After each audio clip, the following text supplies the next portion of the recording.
All right. I think we are ready to go.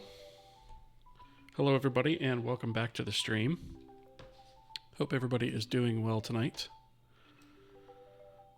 We are back after sort of a week off, an unintentional week off. I was sick and had a really rough week last week, but we're back and ready to pick back up and continue on this week. Kind of where we left off last time.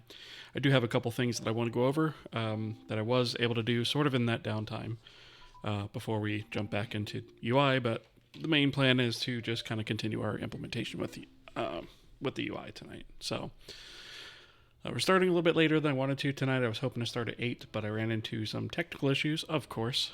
So, naturally that set us back a little bit. But before I jump into what we're going to do tonight, I want to take a quick second and just thank the supporters of the channel. And that is everybody here listed on the screen, starting with the partners who are the highest tier of subscription over on Patreon and YouTube memberships. And those are Aarslea and Gerbolis Inc.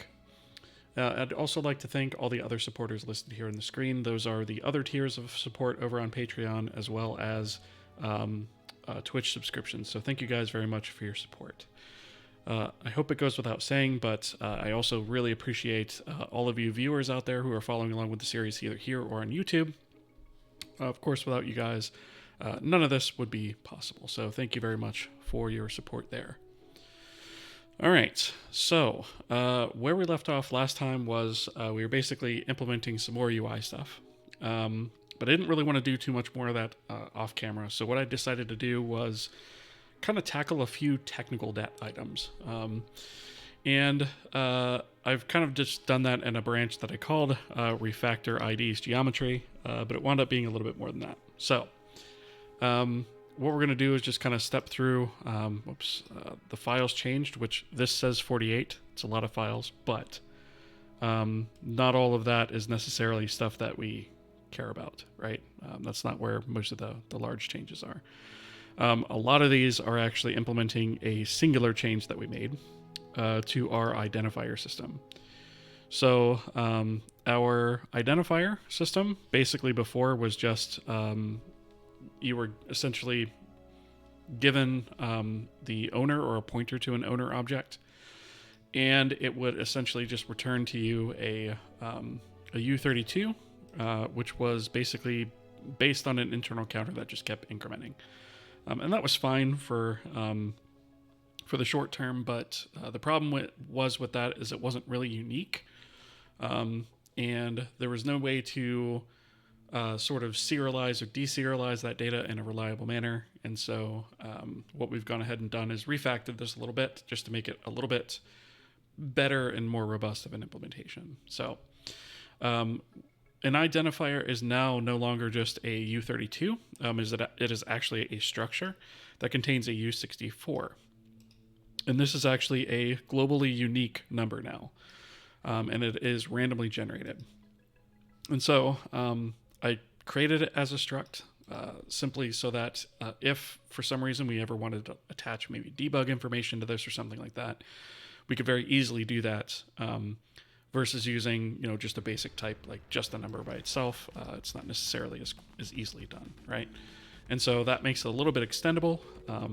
And then our interface has changed a little bit, right? So instead of acquiring and releasing IDs, we no longer do that or concerned about it. We create an identifier, right? And that no longer takes any pointers to anything or anything like that, because that really didn't wind up doing us a whole lot of good anyway.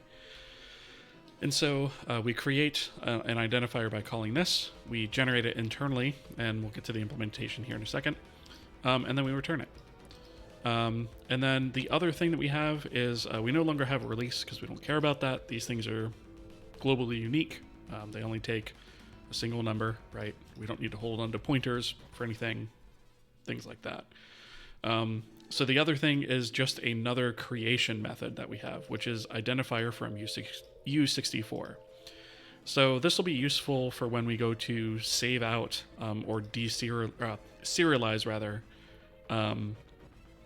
these identifiers to a file. So like when we create a scene and we want to save that to a file, we can now actually create,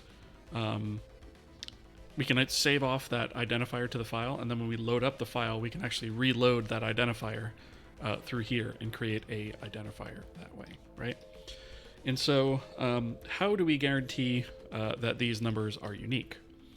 That is in the implementation. So the implementation is pretty straightforward, except it uses something called mtwister, right? Which is a new file in our math library. And essentially what that is it's a Mersenne twister, which is a form of random number generator. And essentially what we do is we have a global static instance of that generator. And whenever we go ahead and create a new ID, we go ahead and make sure that it exists first. If not, we create it, right? Which incidentally, I probably ought to change this. That should be probably using something besides 0, but for now it's good enough. So it essentially uses the time as its seed value. And then we go ahead and mark that as true. If the generator already has been created, then we go ahead and create an identifier. And we call mtrand, which is the Mersenne twister rand generator. And we just say, hey, generate me a random number, and we use that as the unique ID, right? And so from there, we just return the ID.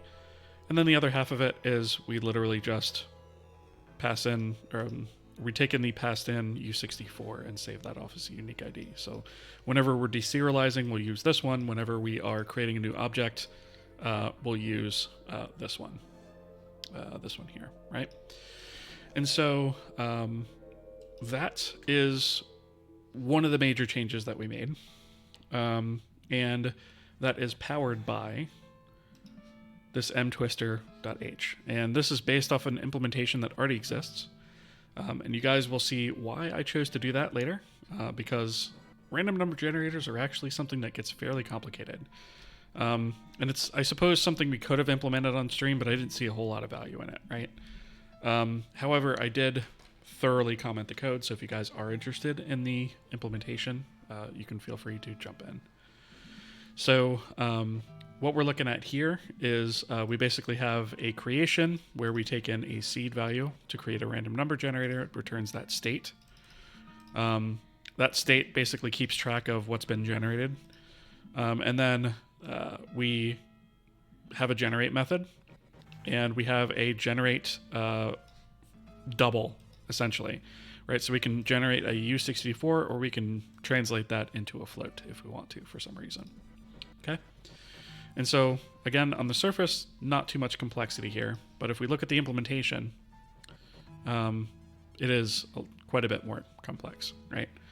And so this is based off of an implementation that's based off of a paper that was published in, I think, 1993. And so this is basically the logic that generates the random number, right? And so I'm not going to go through this here on stream because that's not really super interesting stuff, I don't feel like. If we want to do a deep dive into what exactly this logic does at a later time, maybe I can do that as like a side video on YouTube or something. But for now, this is basically what it is, right? And again, this is based off an implementation that I referenced in the header file. So this is basically pretty much guaranteed to be globally unique. The chance of having a collision is extremely low, and low enough that I'm not really worried about it, right? Satchel, kind of curious what part of the engine takes the longest to develop. It's a good question, actually. I would say it depends on how much you're doing from scratch, A. Generally speaking, that is probably going to be the renderer in almost all circumstances, except maybe the physics system. Also, audio can get pretty long too if you don't use any libraries. Yeah, so if we're assuming I wasn't writing our own physics engine, which, yeah, definitely the renderer. The thing is, there's lots of, like, collectively speaking, there's lots of little systems that add up to take a lot of time. but none of these systems sort of on their own take a super, super long time to develop.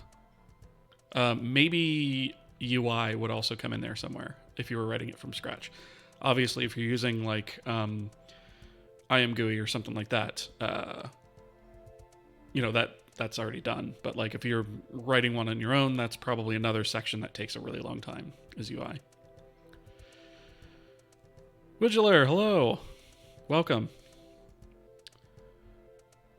I guess I'd imagine that the physics engine would be the most time-intense part over the renderer. Yeah, I would agree with that. If you're writing it from scratch, 100%. What's so difficult about getting the renderer up? I'm still pretty new to graphics using Vulkan. It's not that it's really difficult per se, it's just that it takes a lot of time to set stuff up. So like, there's multiple parts to it. So, our Vulkan backend, which represents most of our Vulkan renderer, right now is 3,600 lines of code. And that does not include these other Vulkan files. So we have a couple in here for each OS, which is really just for surface creation, nothing big there. I have some in our command buffer, so that's another few hundred lines of code. Swap chain, device setup, those are both pretty long. Like device setup, I think, is another 700 lines of code. Swap chain I don't think is too bad anymore, actually. That one I've been slowly moving to the back end to like reduce it. So that's only a couple hundred lines of code now. Vulkan images are another thing that kind of just takes a lot. That's, a little over 400 lines of code, so. It's mostly the notorious Vulkan boilerplate. Yeah. So, I'm not using any like fancy loaders or anything like that. So, just to kind of bootstrap things, it's around 1,000 lines of code. And then, obviously getting that to a point where you can sort of abstract the Vulkan specific stuff and get the engine to communicate through a layer that doesn't care whether it's Vulkan, DirectX, things like that. That takes a lot of effort as well. I will say Vulkan is probably 80% of the time I like it better than OpenGL. And I say 80% because there's that time where the validation layers don't catch things and stuff isn't working and it's just throwing a seg fault and you have no idea why, and it's really difficult to actually get to the bottom of it, and that's really annoying. OpenGL has its moments like that too, but I feel like Vulkan is a lot easier to shoot yourself in the foot. So I'll say it's like an 80-20 thing on that. Tammin, welcome. Good to see you. Yes, I am feeling much better. Thank you for asking. Yeah, I was really sick last week, and unfortunately, we lost our older 14-and-a-half-year-old dog. So we had to put him down last week, and that was really rough, on top of being sick. So yeah, I wasn't really able to stream last week. Couldn't get around it mentally, but doing much better this week, for sure. Let's see. Vulkan DirectX 12 is greater than, or is better than, OpenGL DirectX 11. So I actually kind of like DirectX 11. I think it's a really solid API. I think DirectX 12 is just basically another Vulkan, right? But I actually like DirectX 11. I thought it was going in a pretty good direction. Way better than like DirectX 9, which was closer to OpenGL. It's like the C++ of graphics APIs. Well, I guess I would argue it's more like the C of graphics APIs. But yeah. Thanks, Tammin. I appreciate that. Okay. So yeah, I hope that makes sense in terms of like, what takes time and whatnot, and where the complexity is in the engine. There's also other things that eventually will crop up too, like when we go to write an animation system, that can get pretty complex pretty quickly. The basics of it are obviously pretty quick to stand up, but like once you start talking about blending and weighted animations and timing and things like that, there's a lot that you can do with it. especially if you start tying events into that. And it can get pretty wild pretty quickly, especially for things like cutscene tools and stuff like that. But yeah, those are probably the most complex sections of an engine. Vulkan is like C. DirectX 12 is like C++. Yeah, I guess that's kind of fair. We are going to be tackling DirectX 12 at some point on stream. But it doesn't really make sense to do that before I have most of the features I want implemented in Vulkan first. Okay. So that is in terms of our identifier stuff. That is what we've done there. So a lot of the other changes that are in here are actually kind of based around the identity change stuff. So a lot of places where we were just using unique ID, now it's id.unique ID because of that structure, right? So like this file is all that. Let's see. I don't want to go into the Vulkan stuff yet because that actually is a separate set of changes.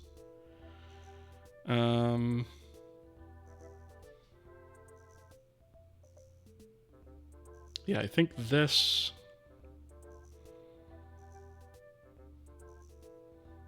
Current material ID...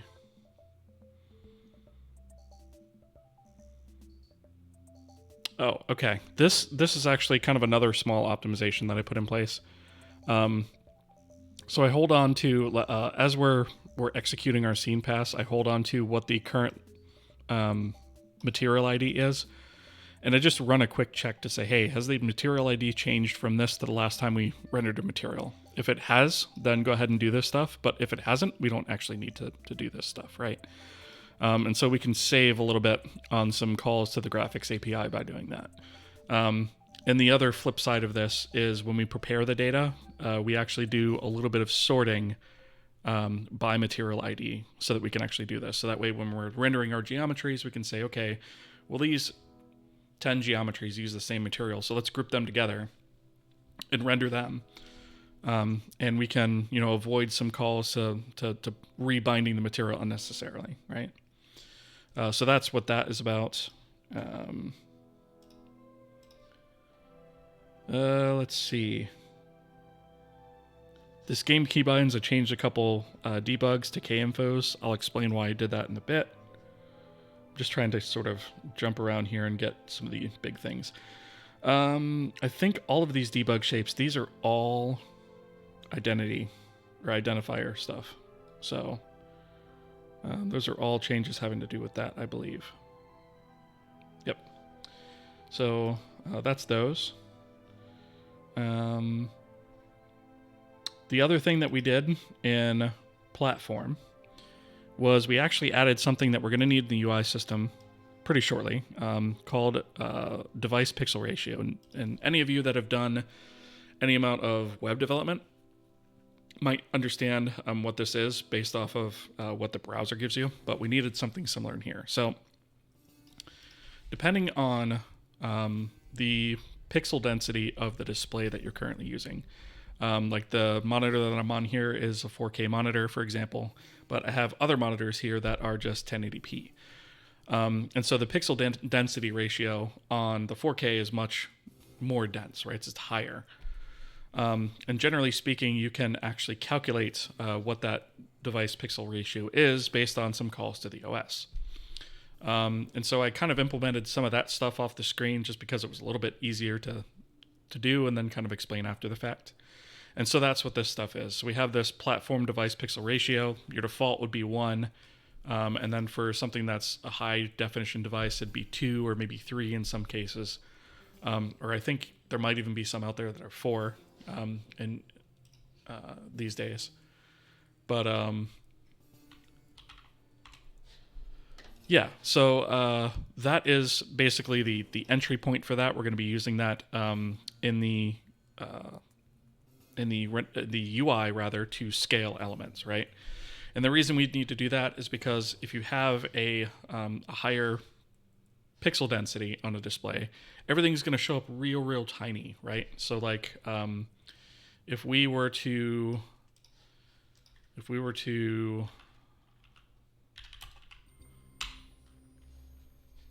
totally to put a comma in there instead of a period. Try that again. Really? Okay, go away.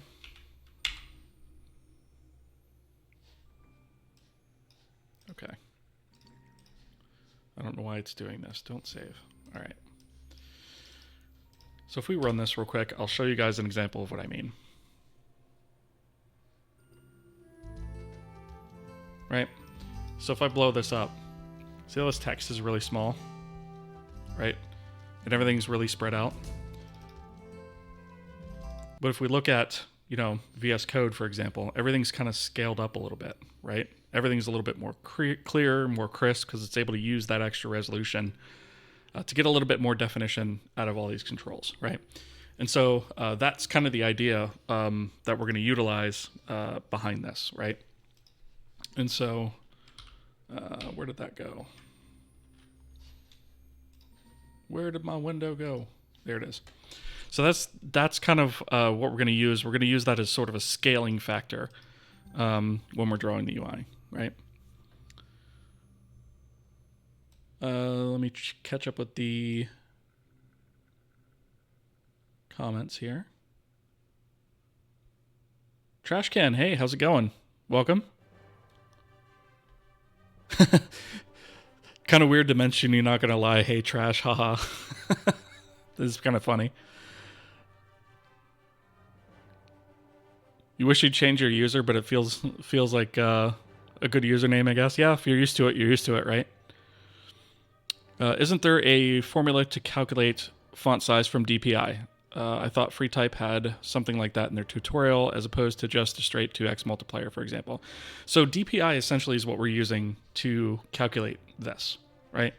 And essentially what we do is we just figure out what the DPI is, and then we use that to actually calculate what this is, and then we can actually use this device pixel ratio to change up how we generate our fonts and so forth. So we are actually going to wind up going into our font system and implementing some logic at some point that takes this into mind. And so if you switch to a high density display from a low density display, we'll probably regenerate those glyphs once, right? And you only have to do it once because it'll keep it in memory after that. Or if you switch from a high one to a low one, you'll get the same sort of effect, right? And so, yeah, font handling is definitely one of the things that we're gonna use this for. And so I kind of got thinking about it, and I'm like, I should probably just knock that out. And so that's the front end of that. I'm not going to touch the Linux explanation. I'm going to come back to that in a second. And so one of the easiest, I would actually say that Windows was actually the easiest to handle this on, believe it or not. So what we've essentially done, and whoops, why did that? Okay. So what we've essentially done is in the platform state for Windows, which I'll cover first, and then I'll do Mac, we've added a device pixel ratio. And for Windows, we basically just have to call this set process DPI awareness context. And we're going to use the V2 version of that. We probably also need to have some logic in here. I've actually got something commented out in here. In case V2 isn't available, we can fall back on V1. And this is basically from the Windows 10 creator update forward, this one's available. Otherwise, you got to use this one. But that would mean that you're like grossly out of date. So I don't know how much I want to fall back on that. If it's a problem, I'll look into it at that point. But basically what this is saying is we set the process to be aware of DPI context changes from monitor to monitor, right? Obviously we have something to return that value. And then we actually have this new event here in our event message handler. WMDPI changed, and this is specific to this guy, this monitor aware V2. where when we change from one monitor to another, we can actually see that change. And this event gets essentially called. And so we essentially need to get the DPI from the X or the Y. They're the same on both accounts, so it doesn't matter which one we grab. Here I'm grabbing the X. And we get the device pixel ratio by saying, okay, what's the current DPI? And let's compare that against the default screen DPI, which is 96, right? 96 is sort of the de facto standard for screen DPI, right? And so we just take the actual DPI and divide it by 96, and that gives us our device pixel ratio. And so we spit it out here to the console, and we could use it for stuff from then on. We also do, let's see, in our WM size, we also, I'm spitting out some monitor information right here because technically resize could theoretically also cause this to get changed. And this is also where I'd need to hook in for the non-version 2 of that, right? And so I kind of just added a little bit of logic here for that. But that's all there really is to calculate DPI on Windows, right? It's not really that bad. Mac is a similar story, and actually we already kind of had it. We just weren't using it. So Mac actually has in the window layer, they have something called content scale, which is already a calculated device pixel ratio. So for the Retina displays, it'll be either 2 or 3, depending on which one we're talking about. And so we were already actually storing this off in a couple of different places, right? And so all I did was just pick that up and stored it off in a few places, right? One of them was when we maximize and minimize the window, we just make sure to store that. And then if we change from one screen to another, so this is just another callback that I added. So when we change from one screen to another, we go ahead and just recalculate that, right? And this is actually pretty much the same logic as what's down here. So that's that. Now, that is that for Mac and Windows. Linux is a freaking nightmare when it comes to this. And I had to choose my words carefully there because what I actually want to say, I don't want to say on stream. Let's see. So it seems like you just need to query the monitor params on startup and then set your font size accordingly. Yeah, so that wouldn't take into account the. Why can't I resize this window?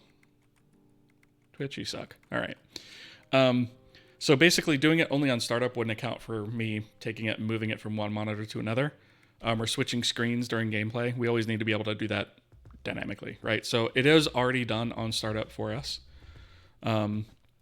We just need to be able to do it on the fly as well. And yeah, multi-monitor setups are definitely, yeah, across monitors, exactly. So, Wayland Linux or X11 Linux?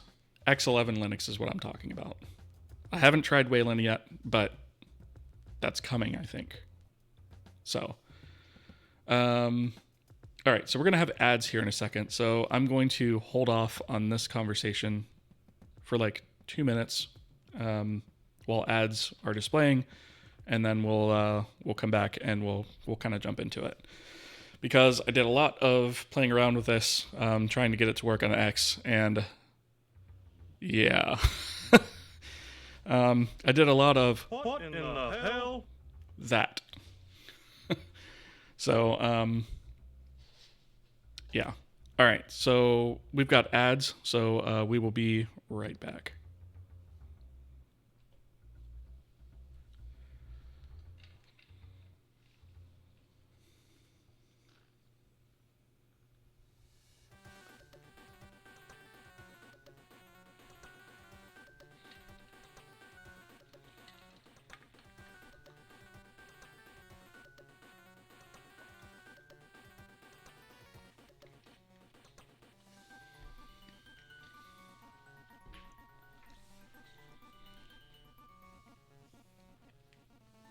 So our ad break's got about a minute and a half for those of you that can still hear me. So we'll be back very shortly.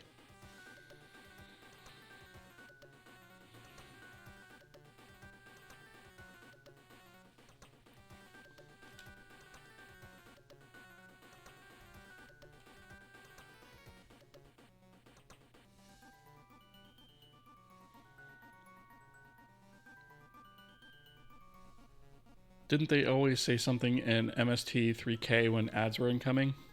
Maybe I'm thinking of movie sign. I'm not sure.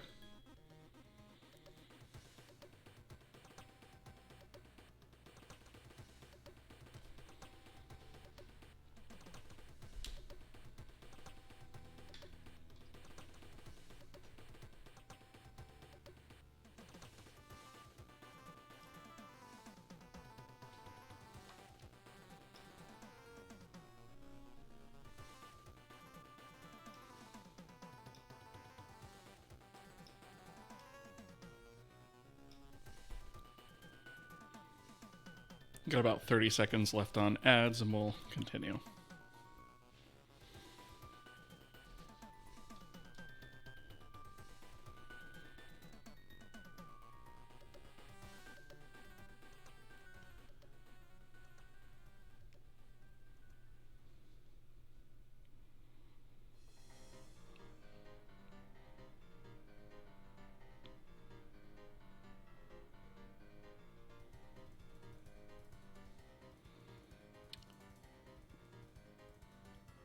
All right, and we are back.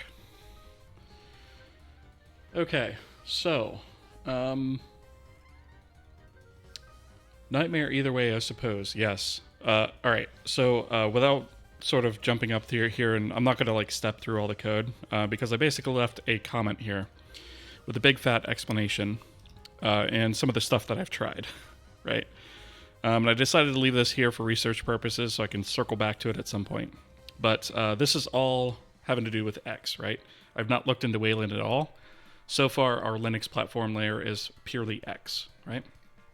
So, essentially, I spent a long time researching this to try and figure out something that was equivalent to what I was able to get working on Mac and Windows. And unfortunately, the answer is there's not really a good, reliable global solution to determine the device pixel ratio using X. This is particularly true when using a mixed high DPI and normal DPI monitor setup, right? So specifically the setup I have here, right? I have two 4K monitors and two 1080p monitors. And this is going to be problematic with anybody that uses a setup like this, which is going to be extremely common for people that use like laptops as their main display, and then they plug in like another monitor to it. This is more common of a solution that I'm willing to say, oh, that's just an edge case, right?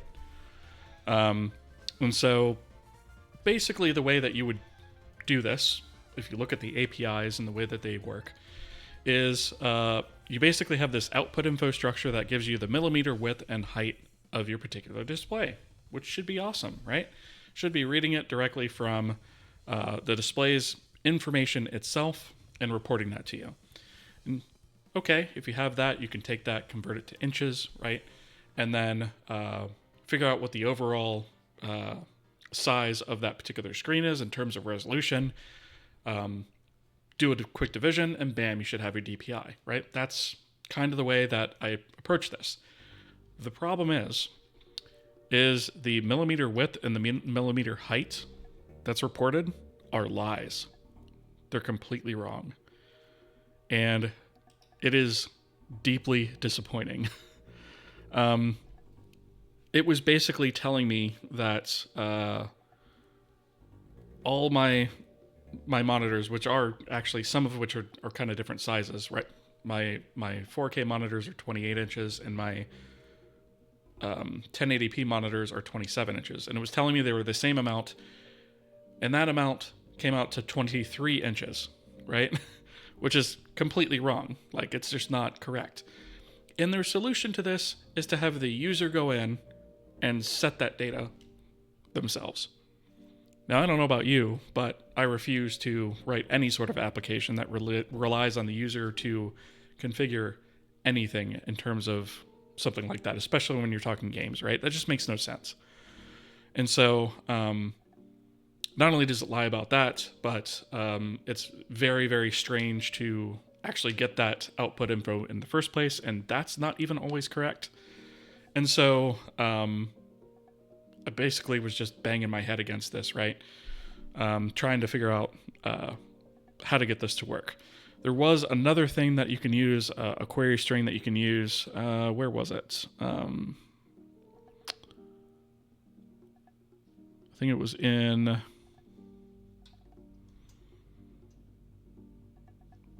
this right here, XRM get resource, XFT DPI, right? Which gives you a DPI for the entire desktop, including all your monitors, which is wrong. And the cool thing about that is it gave me 144 in my case, which is completely wrong because I have 192 DPI monitors and I also have 96 DPI monitors. And it gave me 144. So that was lies too. And so as far as X is concerned, I'm going to put something in to maybe allow you to manually set this through the engine controls. But I'm not going to auto-detect this for X at all on Linux. I've determined that it's just too unreliable, right? I am going to give a Wayland backend a spin. Right now, this is only using X, but I am going to try implementing this in Wayland and see if I can get that to work and seeing if that's any better, because Wayland's support for mixed high DPI and regular DPI devices is much, much better. Problem with Wayland is there's other stuff that doesn't work on it, right? So we'll see where we get with that. I make no promises. And it's something that's not super priority right now anyways, but that is kind of where we stand on that, right? Super, super annoying. Deeply infuriating. Open Room XYZ. Oh, you're making a C Vulkan game engine. Cool. Yes, we are writing it from scratch. And what I'm doing right now is we're just kind of going over some changes that I made off camera since the last time I streamed. And then we'll get back into development. But yes, the entire engine that we are developing here is 100%, well, I should say 99% from scratch, right? There are two exceptions to that, which are these vendor libraries right here, STB image and STB TrueType to load various texture types and font types. But those will go away from our core library once we actually get binary formats for these guys, which we haven't done yet, but we're going to be doing that soon. But yeah, everything else we've written from scratch here on stream. So yeah, everybody uses that. It's a great library. I mean, Sean Baird himself, he's like, oh, it's not that great, but it is a pretty fantastic tool. So yeah, I'm using it. I am going to wind up taking those out of our core engine and moving them into our editor tool set. And then there'll be a conversion process to convert those to a Kohi native texture that we could just read in the bytes and smash it over to the GPU, and that'll be a very quick operation, right? But we're not there yet, so we will get there though.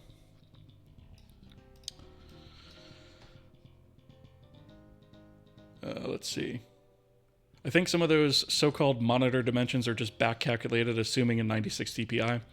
See, I thought that too, but like, it doesn't even make sense. Like, it was giving me 144, which none of my displays are 144 DPI. So yeah, it's really, it's the pits basically. Let's see. I think there are multiple APIs you can use, and where they get their numbers differs. Yeah, so I tried this through just X itself. I also tried the X render extension. I also tried X resource, and all those things gave me wrong data, which was terrible. Yeah.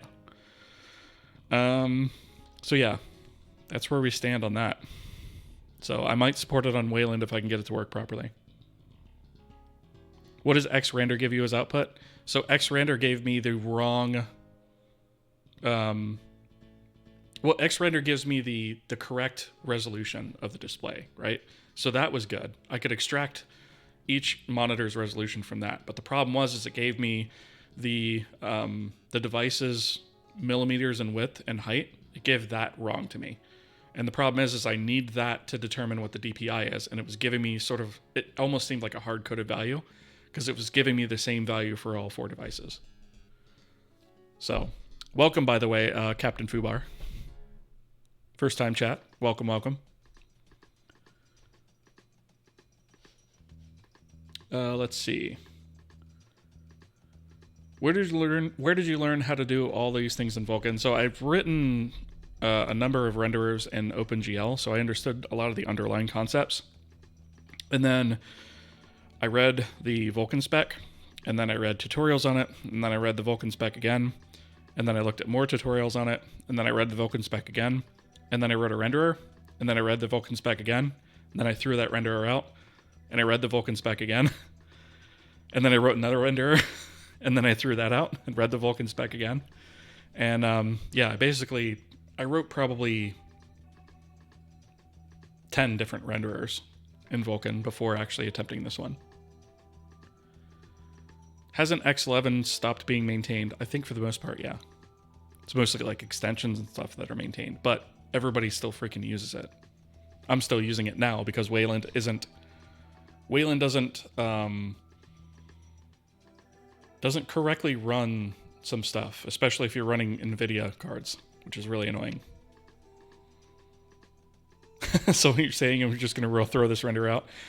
Actually, what's funny is we have refactored some things in this renderer, right? But most of what is in this renderer is based on my lessons of all the stuff I learned, right? So no, we're not going to throw this one out. But this one has been refactored a few times.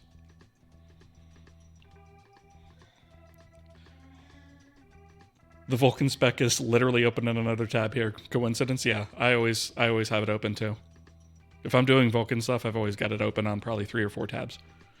Because I can't stand that super long when that pulls up. It's kind of annoying.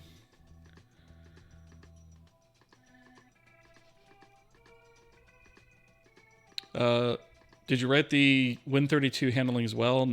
Not using GLFW? Yeah, so I'm not using any sort of platform-specific abstraction layer. It's all... We wrote all this stuff from scratch, right? Obviously, I'm on Linux right now, so you're not going to see this be highlighted. But yeah, we wrote all of this platform code from scratch for Linux, for Windows and Mac. So yeah, we're not using SDL or GLFW or Glute or FreeGlute or any of that stuff. We're not using it.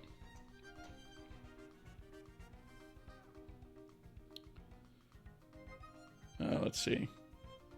Crazy that Wayland is still not there as an X11 substitution after 14 friggin' years. Yeah. And the problem is like, it's just a lot of stuff doesn't support it. And X Wayland gets us kind of there, but like then you open something like Blender on a high resolution device and it just craps itself. RenderDoc doesn't even have support for it. And so like literally what I'm thinking of is if I do write Wayland support for this and I figure out how Wayland works, I might see about just writing a Wayland layer for RenderDoc so I can actually use it on Wayland, because that's really annoying and I can't use it on Wayland. I think you can like open it, but you can't like capture or anything, unless it's changed. But I don't think it has. Let's see. If someone knows OpenGL, how hard is it to go Vulkan? Not gonna lie, it's hard. OpenGL hides a lot of stuff. It simplifies and abstracts a lot of stuff. So you have a lot to learn, but it's not that bad either. Like if you understand how to write an OpenGL renderer, it's going to take some work, but if you understand those concepts to get there, it'll be a lot easier for you to pick up Vulkan. Wayland is perpetually 10 years away from being ready for prime time. Yeah, I would agree with that. When you switch to bindless dynamic rendering, you might redo your renderer. If I switch to bindless. If I do. Because remember, the idea behind this is I want to support multiple backends, right? So I'd have to do it in such a way where it would also be compatible with the way that the front end is expecting things to work. So I have to keep that in mind too. 2010, Wayland is just a couple more years. Yeah. 2023, Wayland is just a couple more years. To be fair, it has come a long way, but it's still got a long way to go. Just trying to create the pipeline state object now. Eventually, pipelines kind of suck. And we've actually had to revisit those a couple times too, because dynamic state isn't always a thing that you can rely on. This is NeoVim, yeah. How true is it 1,000 lines of code to render a triangle with Vulkan?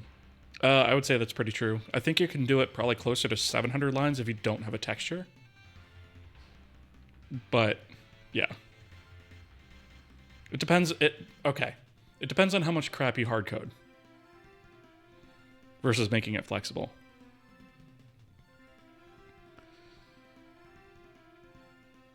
You're going to leave the stream open so you can see the ads. Nice. Appreciate it. You chose to write in C instead of C++. What is the driving decision behind this using C-style C++? So I'm not actually using C-style C++. I am actually using C. I'm not using C++ at all. And that's because C++ is kind of just become like a very large, complex, bloated language. And I just don't use 90% or 95% of stuff that it offers. There's a few things here and there that maybe might be nice, but it's not worth it to me. C just compiles a lot faster. It's a much simpler language. It's much easier to understand. It's much closer to the metal. C++ is just... It's not my cup of tea. I'll work with it if I have to, but I much prefer C. And when I write C++, it looks like C anyway. Vulkan triangle in 36 lines. I mean, you could do a Vulkan triangle in 36 lines if you don't have any break lines and you just put everything on like one line. Namespaces, don't need them. Never use them. Templates, don't use them. Don't need them. Yeah, when you see, namespace, class thing, all those double colons, like, it just drives me nuts. And then you throw a template on top of it and it's really gross.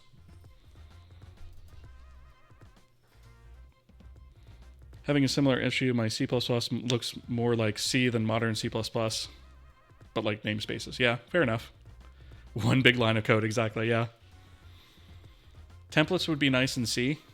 I've got some scary looking macros as workarounds. I mean, like the closest thing we have to that here is this guy, right? My D array, which has a few macros, right? This is sort of my dynamic array. But yeah, I don't know. I don't really... Once you get out of the mindset that you really need templates as a way of working, it just completely changes the game, right? Like, templates, you're literally breaking the dry rule because you're just generating a version of that same code every single time you use it for a different type. And yeah, but in C you have long names. Yep, you do sometimes. Yeah, I've got a few of them in here. But again, like, naming, I don't really fault the language for that, right? That's more of a stylistic approach from the programmer itself. But see, I wouldn't do std_math_function, right? Like our math library here. For some of these basic methods, it's just k square root. K for Kohi, square root. It's not long at all, right? Some other things you have are like vec2 create, right? But it's literally the same number of characters as calling vec2.create, right? Or I suppose you could say instead of new vec2, you'd have, vec2 create. Although you shouldn't be really using new anyways. They're even longer in C++ unless you're using everything, which is also gross. Because if you're using everything, then you're pulling all that crap into your namespace.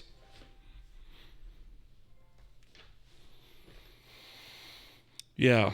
DirectX, Direct3D, I should say, has some pretty long names, but also, yes, Vulkan does as well. The structure types are notorious for that. Yep. But that's not a C thing, again, right? Like they didn't have to type it out like that, right? It's not a C specific thing. That's how they chose to name the API. So you can't really blame the language for that.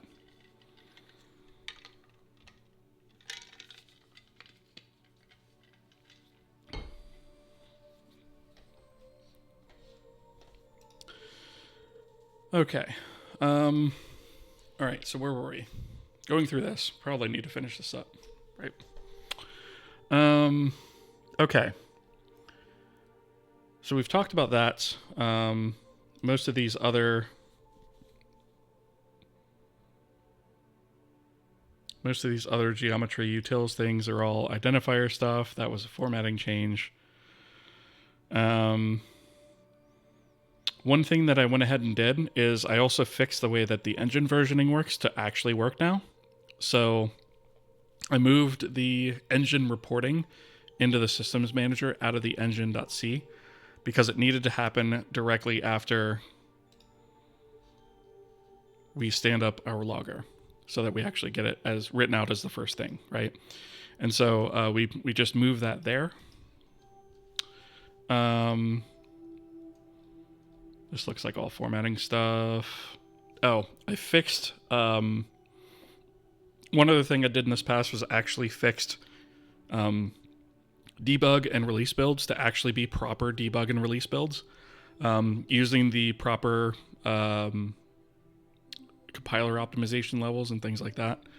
And so one of the things that I tripped over was we actually weren't turning off log debugging and log tracing correctly for debug builds and release builds. So instead of these being defined up here, they should be defined down here only if we're not using release, right? So if we're release, debug, and trace are now turned off, right? So they become essentially no op. So here's where we remove the versioning out of engine.c. Here is the makefile update. For some reason, we had a spurvy cross in here, and I didn't need that, so I just removed it. And then we also made a minor version update from 1 to 3. Technically, we also had a 2 in there. It should have been version 0.2 would have technically been when we added the audio. But now we've done some other stuff, and I've gone ahead and stepped that up to 0.3. Here is the fix for the release builds. So we now define a symbol for release builds, and we use the 0.2 compiler optimization. And then in debug, we specifically set O0, right? Which technically is done by G. When you use G, it sets it to O0, but we're being explicit here, right? And so we set that. And then this was the X render. That was me trying to get that whole thing to work. So I leave that in there. So that was the library makefile. This is the executable makefile. We also added a changelog. So we're actually like trying to make this a little bit more official, structured kind of stuff. So this is actually all the stuff that we are doing in 0.3. So we're going to say 0.1 is all initial versions of the engine, including up to around October of 2023. And that's like the beginning of October, right? So that's all of our basic functionality, some of our basic subsystems, our renderer, all that kind of stuff, right? 0.2, we're counting the audio plugin as that. And we're saying build versioning wasn't fixed yet, so this wasn't readily a visible change in the version number. And then a bunch of bug fixes and performance tweaks, right? Yes, we're versioning the engine. We are. So we technically have been versioning it, but like the versioning's been broken.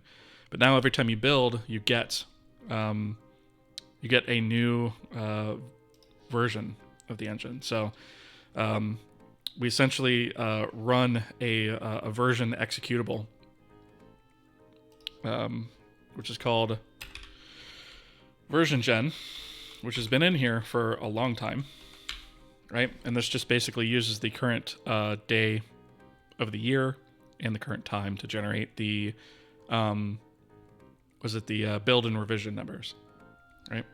And so we pass in the major and the minor, and then we do that. All right, where did my window go? Here we go.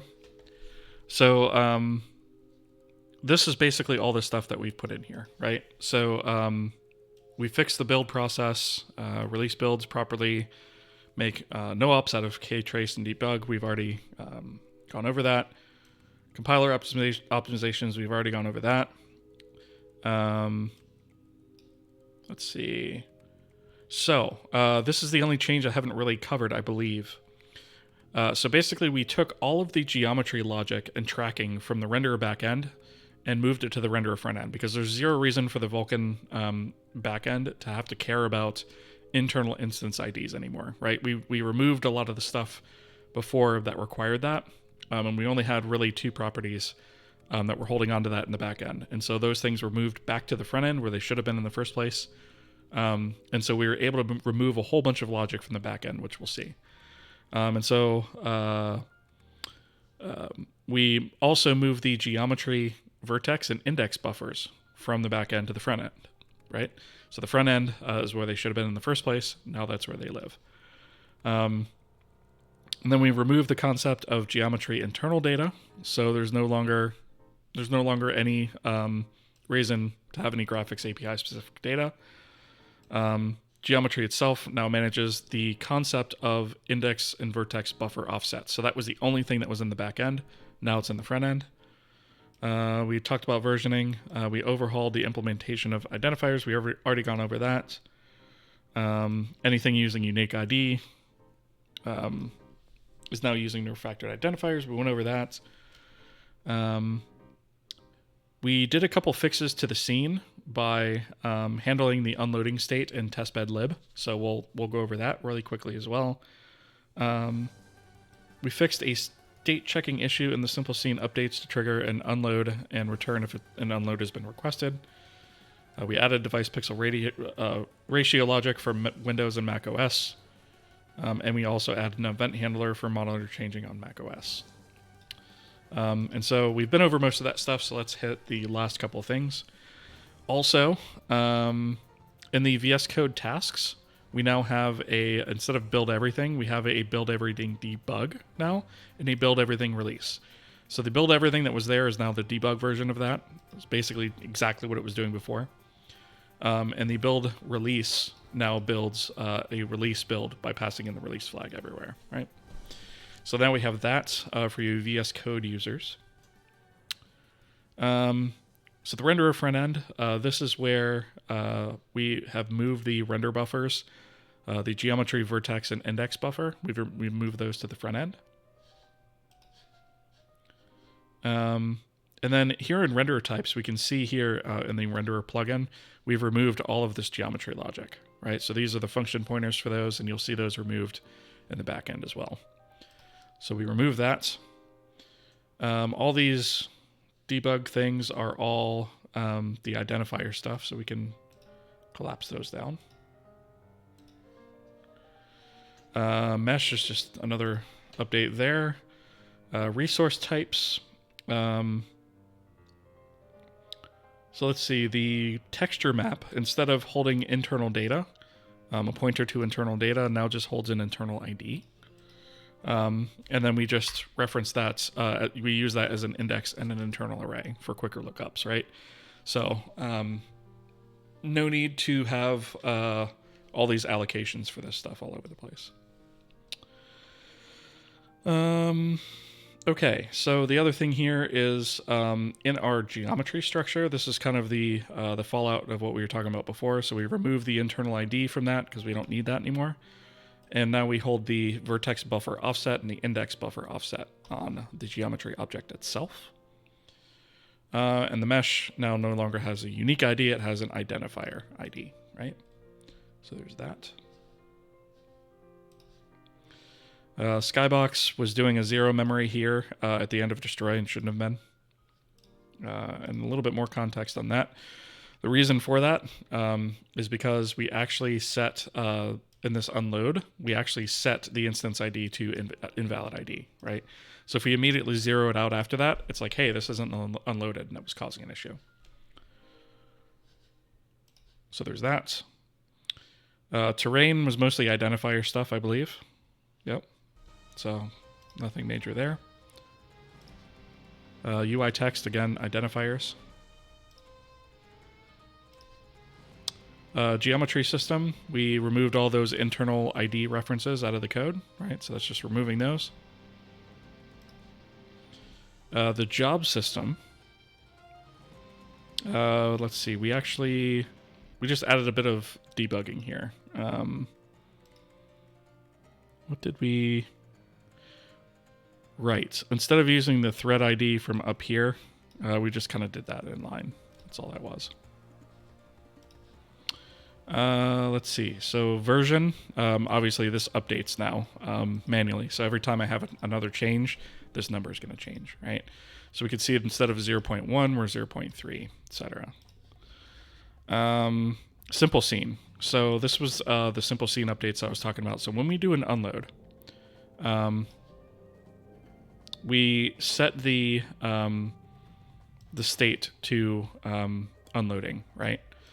And then in here in the update, we are basically like doing all this crap down here to check and see if it was loaded and all this other stuff, and checking unloading here at the bottom. But it's like, why would we do that? We should probably check to see, hey, are we unloading first? And the only time that this unloading flag could be true is if we've requested an unload that wasn't immediate, right? So we flipped around to the next frame, and now we see unloading, and then we do the actual unload, right? So we can do that in between when the renderer is actually expecting things to be done, right? So we can unload all that stuff. And that fixed an issue that we were getting trying to render objects that were currently being unloaded, which shouldn't have happened. This is more unique ID stuff. I think that's it for simple scene, actually. Testbed main is where a big chunk of code goes to. So we have swap partition and sort by material. So this is where we sort all of our geometries on our render list by material ID. We do need to make a generic version of this sort algorithm, right? I just plugged this in here to kind of get it working, but I'm going to come back and revisit it. And then we just had a couple minor fixes here, like setting the skybox to 0, setting unique IDs. Here is where we sort the materials, right? So when we're preparing the frame and we're specifically going through all of the geometries and doing the AABB calculations and all that stuff, and determining, hey, you know, this particular object's extent is within the view frustum, then we add it to that list, and then we sort that list, right? So this is the sort option for that. And then here we just set a couple of these passes not to run if the scene isn't loaded, right? So that is that.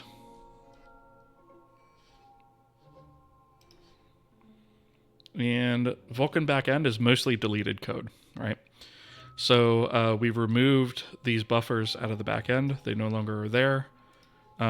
We have switched our samplers to be an array that is kept in the backend's context, right? As opposed to that sort of internal data void pointer that we are keeping on each individual texture. Now we keep an internal ID. That internal ID looks up into this array, right? So we get the sampler that way. Keeps all that data contiguous, right? We've removed more geometry logic, removed render buffer logic. This is all the removed geometry logic. So we were able to kill all this logic out of the back end because it's not needed. This was dead code. Here we are changing our samplers, right? So when we're looking up a sampler, instead of looking at the texture map internal data, we say, hey, let's just grab the samplers by the map internal ID, right? Let's see. Here's another sampler lookup, right? So we look up a free sampler in our samplers array and use that. And that's pretty much it for that, right? So here's all the functions we deleted. More deleted code, always a good thing, in my opinion. Vulkan device. So I had to fix an issue in here that came up on Mac. So we'd added a little bit of logic to say, hey, let's try using a separate presentation queue from the graphics queue. However, Mac being what it is, and the fact that it has to use Molten VK, which essentially goes through to Metal, doesn't actually give us more than one queue. So this was a problem, right? We were saying, hey, we want 2 queues here, and we can't do that on Mac. So we have to actually look at the properties to say, hey, can we actually do this? And if we can, use 2. Otherwise, we have to say, present must share graphics queue. And in that case, we have to force it. And if we have to force it, then we go ahead and we use the 0 index. Otherwise, we can see whether or not we should have a separate one. So that was kind of an annoying bug. And then Vulkan types, again, we've removed this Vulkan geometry data. This was the backend data that was being held that we've removed. So it had this this ID and generation, which weren't being used. The only pieces of data that were being used were the vertex buffer offset and the index buffer offset. And now those have been moved to the front end, so they're not needed. Here's where we remove the object and vertex buffer. Here's where we added the samplers array. And here's where we remove the internal geometries array, right? And then we remove the function pointer assignment. And that's it. That is the change, right? Which is, actually, now that I look at it, it's actually kind of a lot. But we got through it, right? So I hope all those things made sense. Let me catch up on chat. I know we've got ads coming here in a minute, but let me see.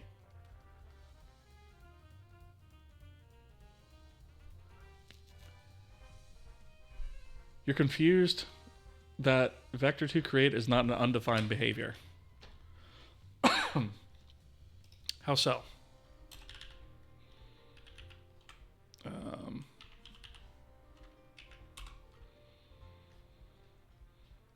You create this and then you return a copy of it.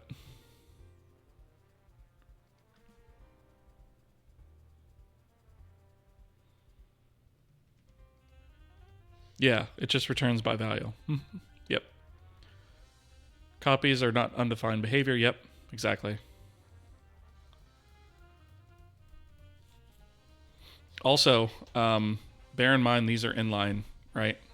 So this whole thing is winds up being done inline when it's compiled.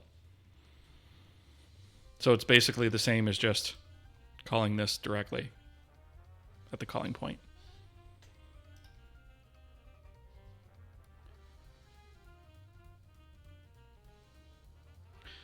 So every time you build, isn't that a bit excessive? Yes, it is. However, it brings me to something that we are going to implement here very soon, which is why we're going to need it. So we have ads in a minute, so I'll cover that after the ad break.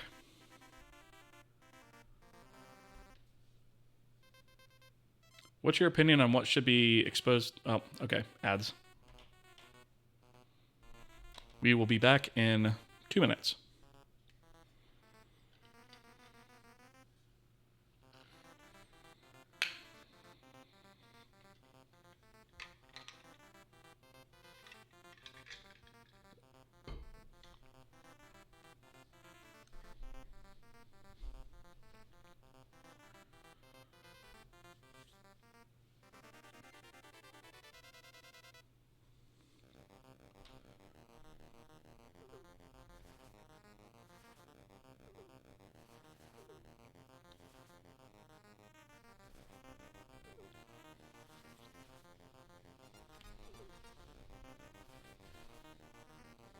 Cliffhanger is right.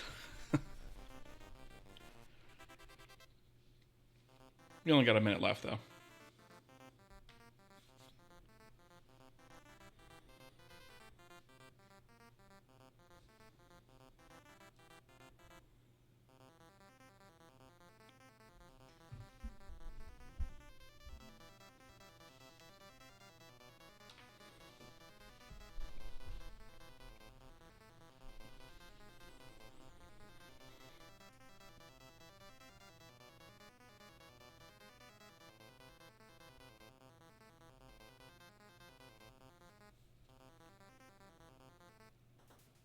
Got about 30 seconds left, and we can get back to it.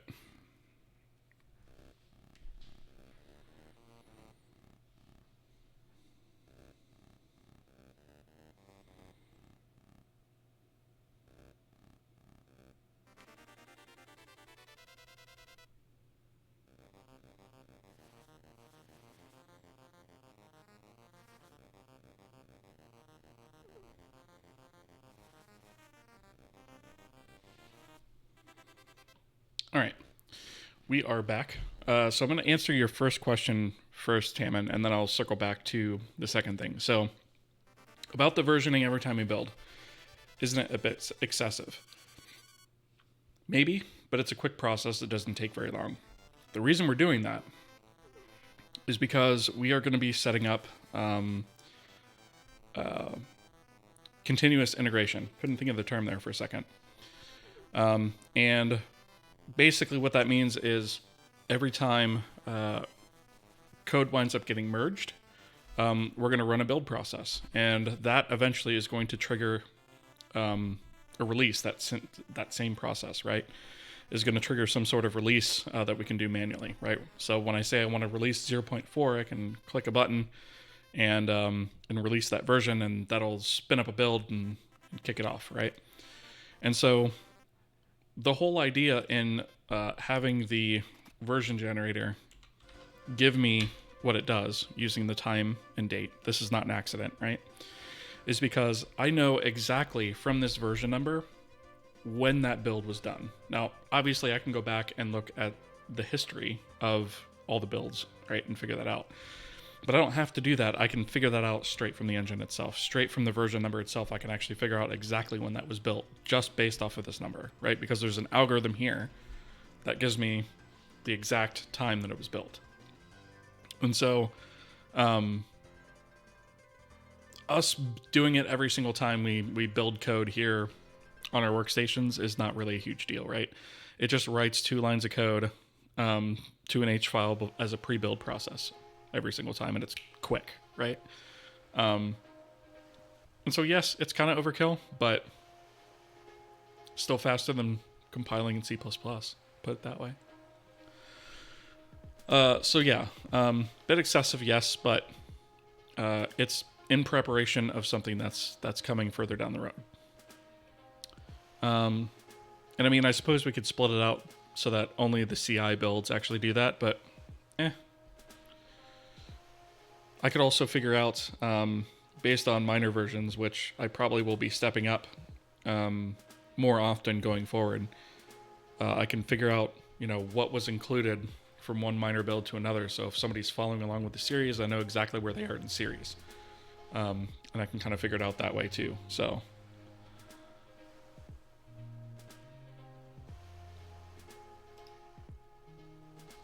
if you're gonna try hard, try hard.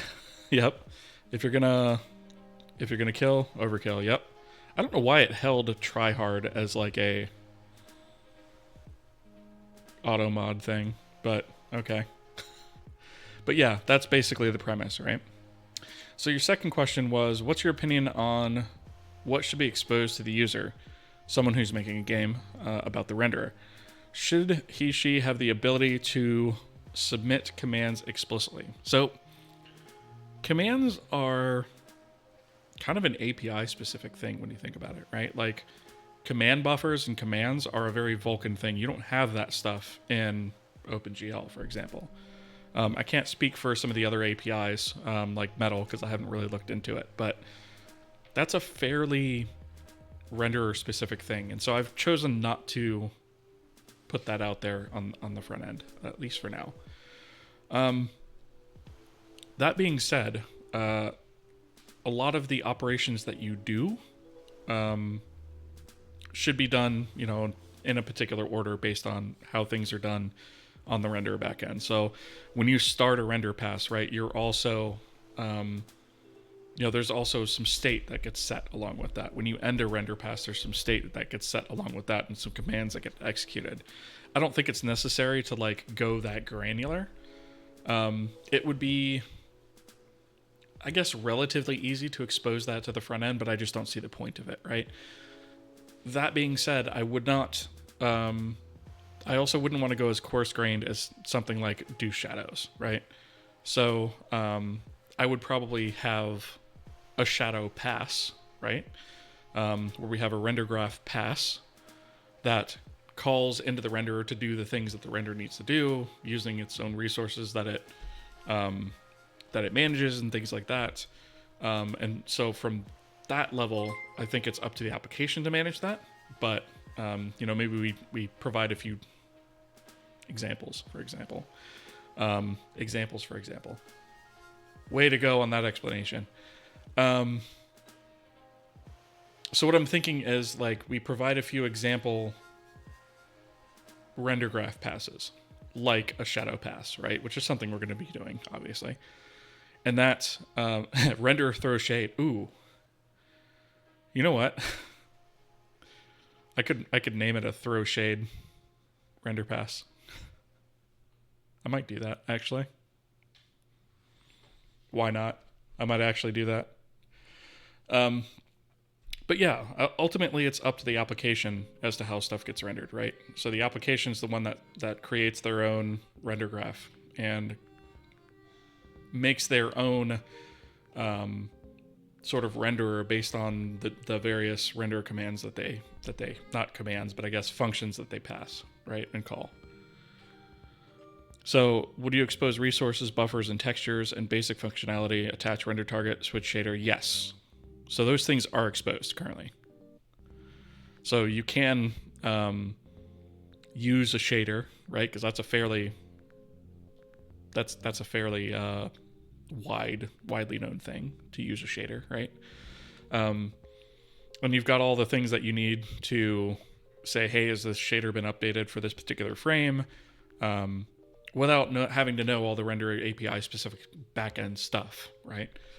So all that stuff is actually there. In fact, if we take a look over here at our testbed lib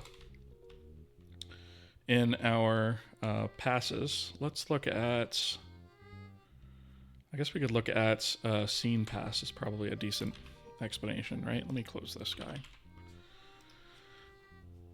So our scene pass sets up a lot of stuff, right? So it actually configures the render pass. It configures attachments, right? So we have access to those things. We create a render pass. So we have render passes exposed. We load our resources, right? So we can actually load shaders here. So in this case, we're actually loading a shader that this is aware of, right? Our material system also kind of loads some shaders, but I'm going to actually back that out, I think, and make the application be responsible for it. But for example, we load a terrain shader here, right? So we load it by name.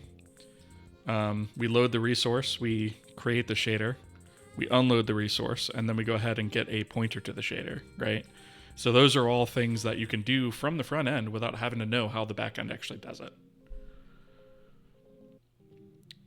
When the user sends data to be updated on the shader, it doesn't need to care if you were doing double, triple buffering behind the scenes. Not really, but you can. You can be aware of that if you want to be.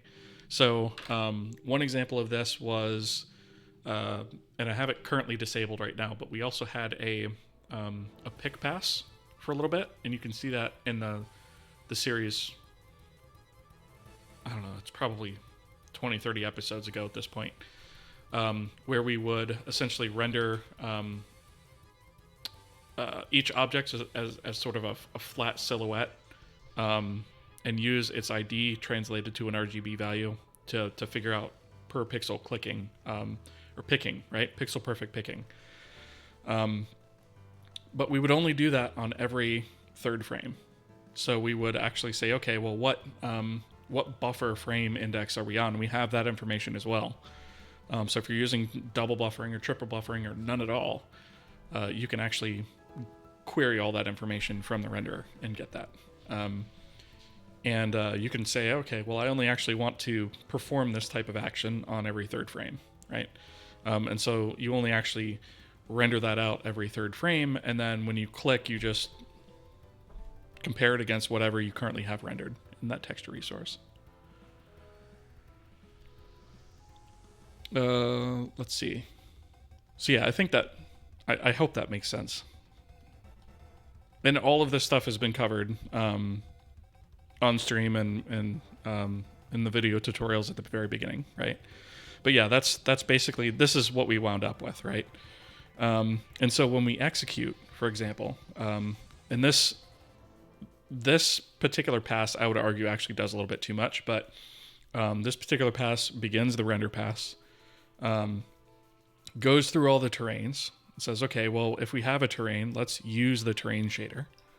And then we apply some global materials, and then for each one of the terrains, we say, okay, well, let's make sure we have a material for this, and then we apply the instance of that material, apply the locals like the model, matrix, things like that, and then draw it, right? So it's all this level of stuff is very exposed to the end user, right?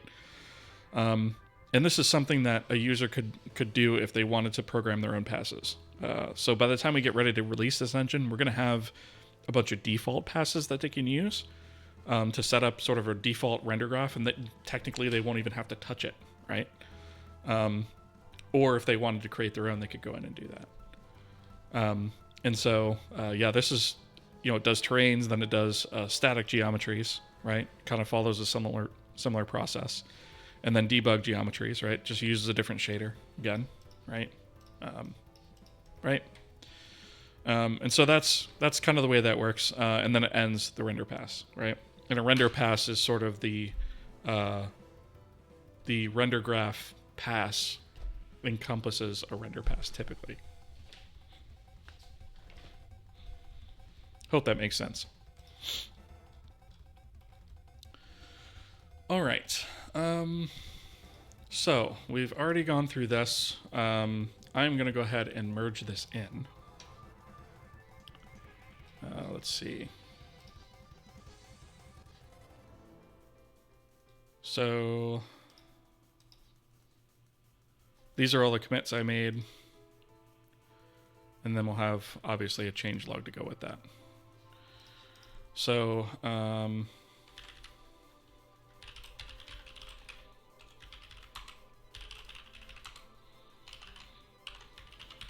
pull this. Oops, if I can type my dingus password correctly here. So that's all of that. And then get checkout standard UI. We'll get back to this. Get merge name. Merge conflict. Sweet. Renderer types. Okay. So I'm actually going to pull that up in this because I like the way that this handles it a little bit better. I think that's the only conflict we have. And it's one line. That's awesome. It really couldn't figure that out.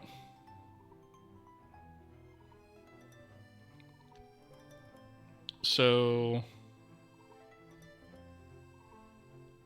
wait, is that supposed to be added or removed?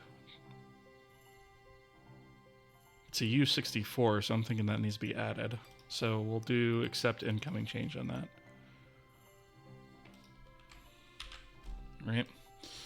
And I'm going to clean and build debug. Render type unique ID. What are you talking? Oh, I see what it did. There's already a unique ID here.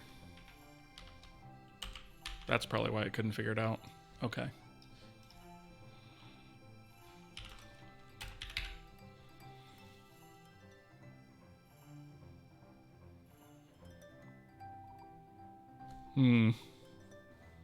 Standard UI system. Oh, right. Okay, so we're going to actually have to integrate this because we didn't make these changes in our standard UI system. Okay, so that makes sense.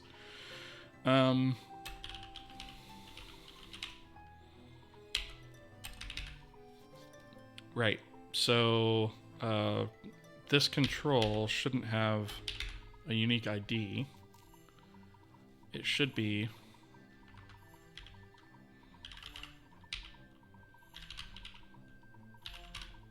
Identifier ID. Right, and then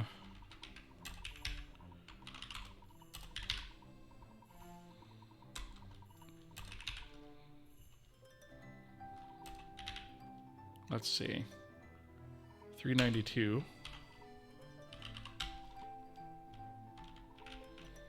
Oh, wrong file. Right, so this should be ID, and then instead of acquire ID, it should just be create with nothing. And then we don't do that anymore.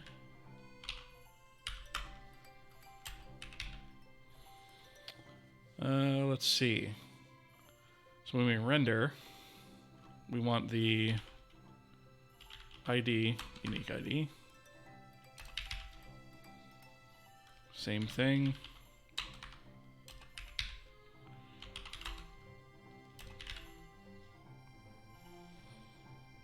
Okay, built successfully. Let's see if we run without any nasty crashes.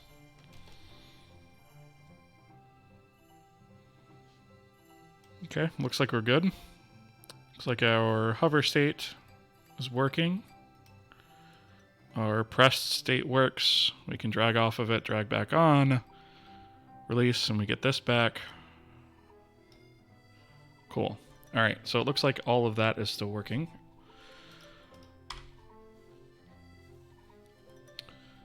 Okay, so I think what I'm going to do before I actually continue anything else on this is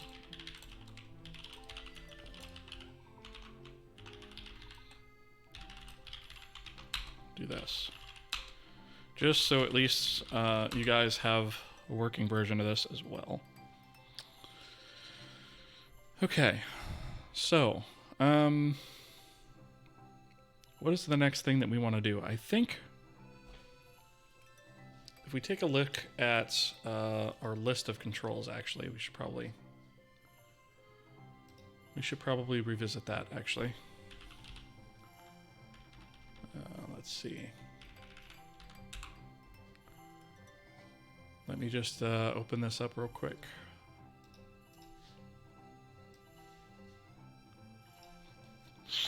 So we got wiki,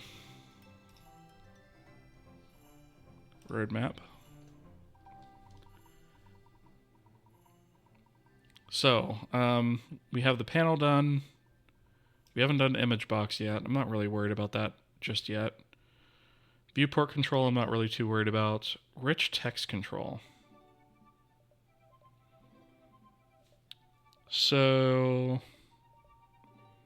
I think a rich text control could probably wait, but I think it might behoove us to actually do a label, which is sort of a basic version of this. And a label is basically just going to be text that you can place somewhere, right? And technically we can then reuse that label on the button to give a button text.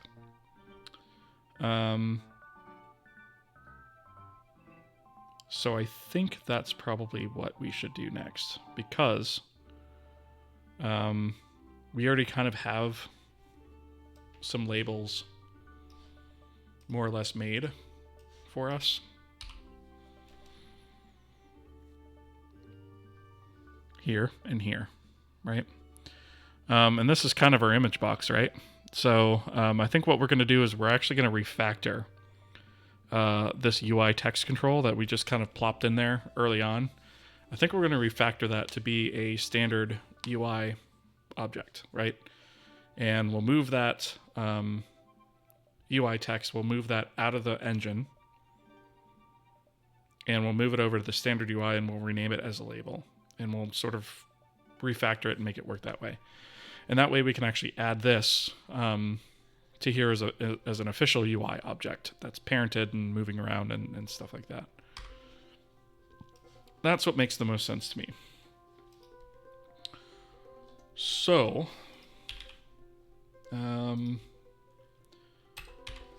what? All right. Hopefully we are back. I don't know how long that's been down. Are you guys able to hear me?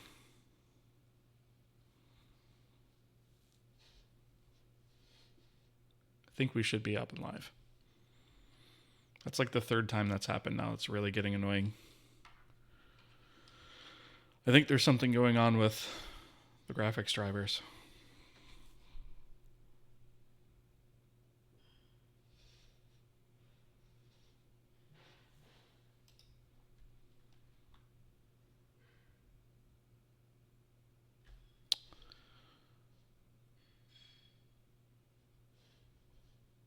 All right. About 2 minutes. Okay. Okay. Yeah. That may unfortunately make me switch to a different OS for streaming because that keeps happening. It's really annoying. All right. So I'm not sure what you guys missed, but basically what I did was I took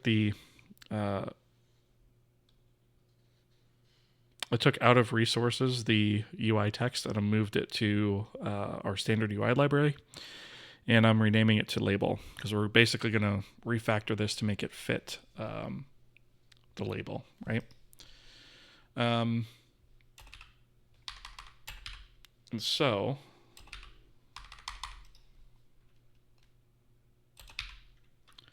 what we're going to do is split this. We'll go to SUI system C. And let's see, we have our controls.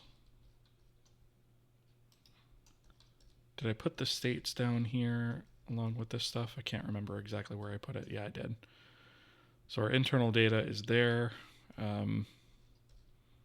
So essentially we're going to wind up with something like this, right? So I'm actually just going to copy this for a second. And I think I'll go ahead and just plug it into this file as well, actually. Okay. So instead of that, it's going to be label. Label. If I could spell it right. And let's see, we are going to need size for that. So there's actually a couple things we have to consider.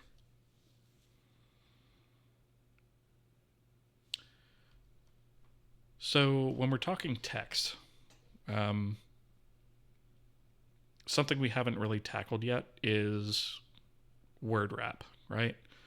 We're not going to tackle it right away, but it is something we have to kind of start thinking about a little bit, because we have the bounds to consider if we want the label to be clickable, right?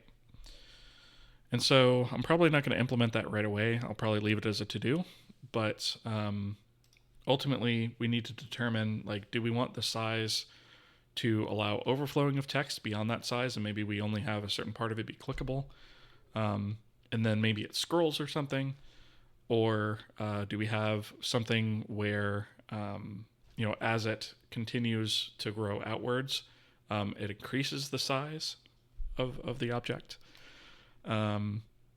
or does it not do either of those things, and does it bind to that particular size, and then whenever our text hits that, we just sort of wrap it to the next line, right? And there's some rules and stuff that circulate around that can get kind of complicated too. I think for right now, we're going to keep it simple and not do any of that, and just leave all of that as to-dos. But it is stuff that we are going to eventually start having to think about, especially when we start talking about control flow and scrolling containers, things of that nature. So let's say label internal data, and I'm actually just going to yank all this stuff over here and then deduplicate what we don't need. All right, so name is held on the upper level object, so is identifier.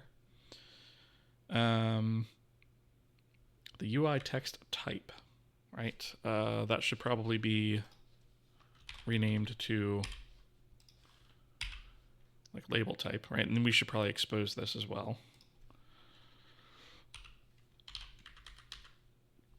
So we'll say SUI label type bitmap and SUI label type system and SUI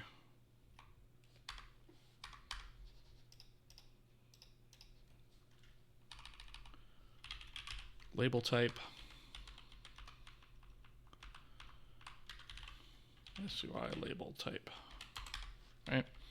And then we can just use that here. SUI label type. Font data, we've got, we'll need that. The render buffers, we'll need that. The text, obviously, we'll need that. The transform is actually going to be held in the upper level object, so we don't need that. Instance ID.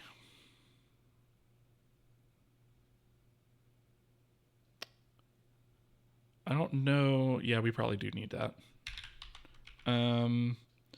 Render frame number, we need that, but we already have it here. And draw index, right? We also don't need a 9 slice for this. Color, I suppose we could hold on to for now, because we could apply tinting to the text, right? So I think that should cover what our state should look like.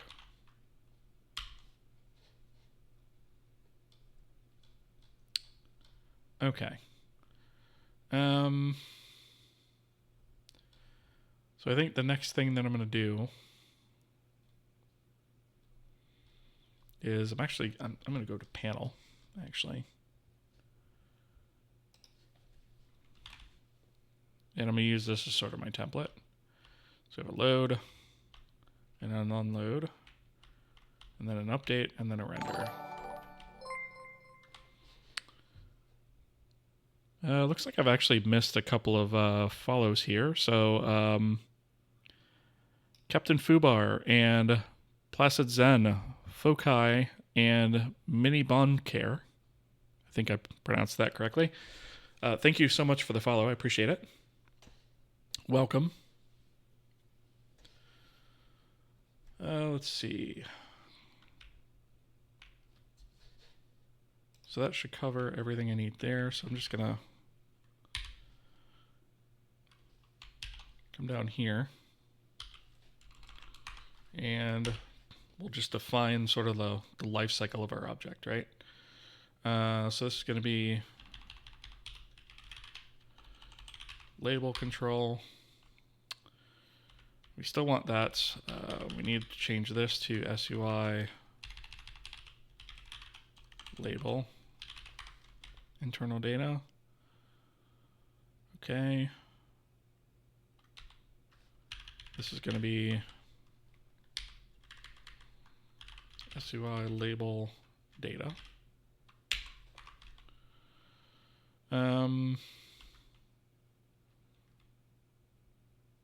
We don't really need the rect. Reasonable defaults. This is going to be SUI label control.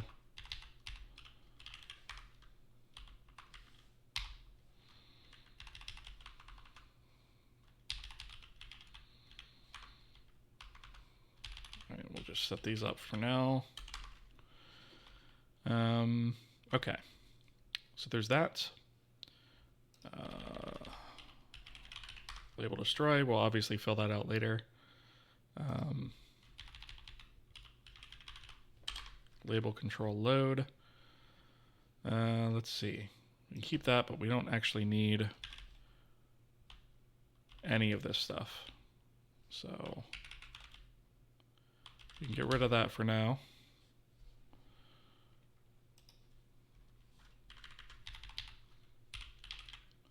Unload. Update. And render.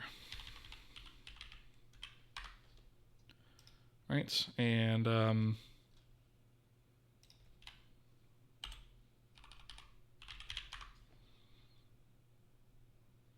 is probably going to wind up being mostly similar to the way that we're actually, oh, let's see, we don't have geometry, do we? Nor do we need it. Okay. So that's going to be an interesting thing. Because this isn't going to draw like our other objects draw. So these things might be going away sooner than I thought. But let's crack on, because we really probably should be using geometry for that. Thinking.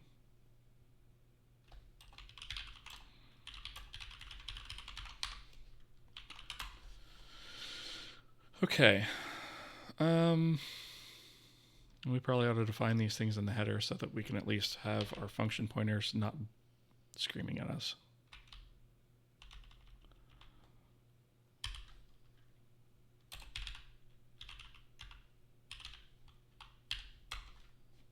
So we'll go all the way to the bottom.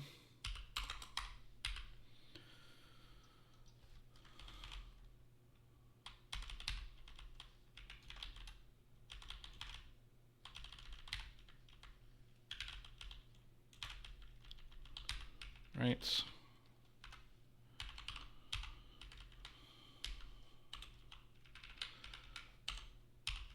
Swap all these things out.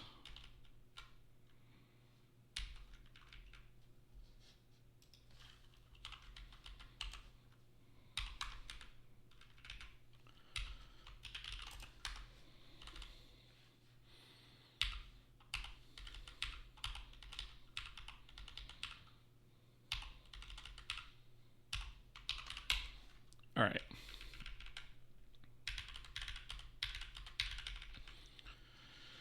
And I guess we'll just do this as well while we're in here.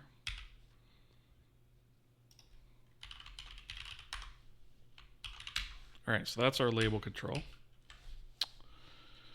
And now basically what we'll have to do is go through all of these functions and convert them to work the way that we need it to work here. Which wasn't really feasible at the time we wrote this, because we wrote this a long time ago and none of this stuff existed. So it might prove to be a little bit of a challenge, but actually you should add a couple more functions. So I'm actually going to take these guys.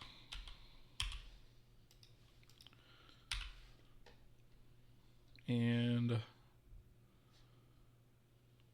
we'll take here the struct SUI control, and we'll rename this to self position, and this needs to be SUI label position set, and SUI label text set.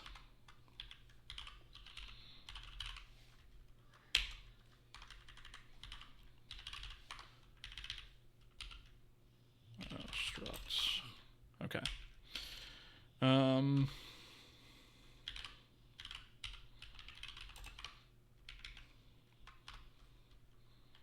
Might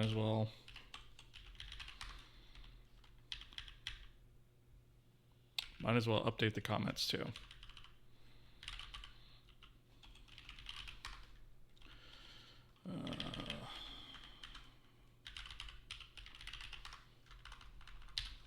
Okay. So we can actually copy these guys as well. might as well be working on these at the same time, right?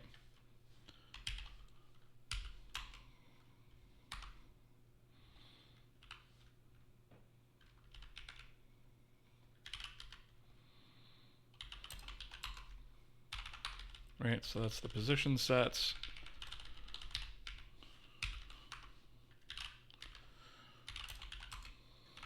And the label set text. Okay. All right. The draw is basically going to be replaced by the render, so we should be okay with that.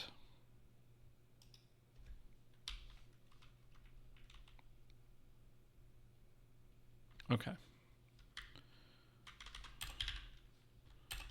So SUI label.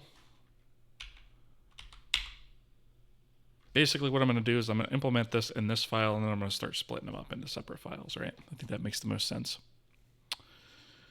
Okay.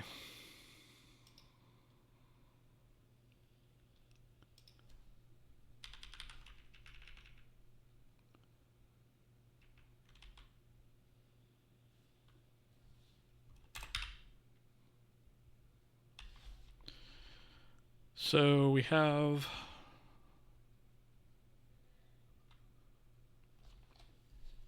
first thing we have to do is get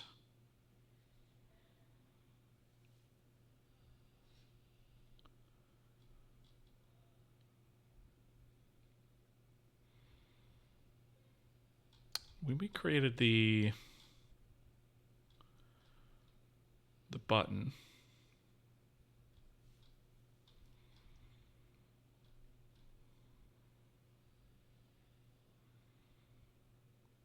where did we actually get the... We don't have configuration for this, do we? That's kind of a problem. So that's the first thing we have to address, right? Because like when we create the UI text, we take a name, which is expected, but like we have all these other properties that go along with it. And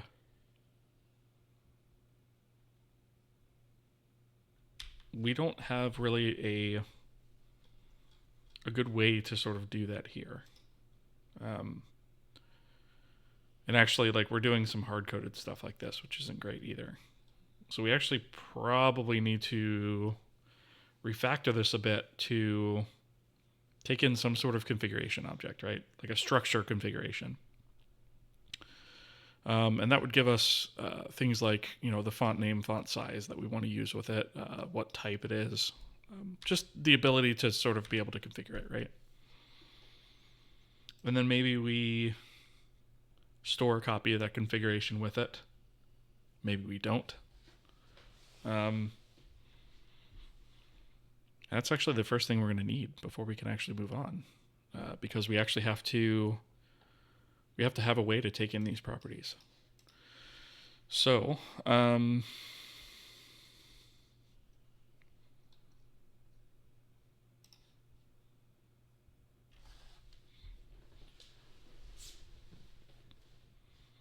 we don't have a create interface that we have to follow. It's the only interface, that's the only function that we don't have to actually follow an interface. So I suppose we could just create it there. Maybe that's the way to do it. I think that's actually why I did it this way, if I recall.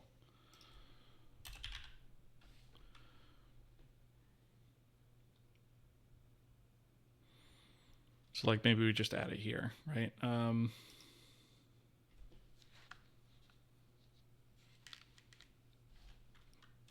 Added this to the wrong section. Right, so technically we need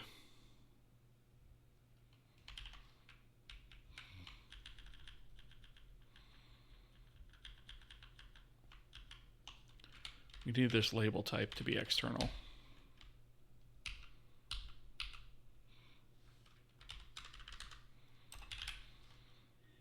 Right, so this can go here, actually.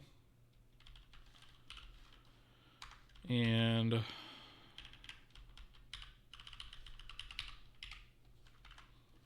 we can say SUI label type. type. Font name, that can stick. U16 font size.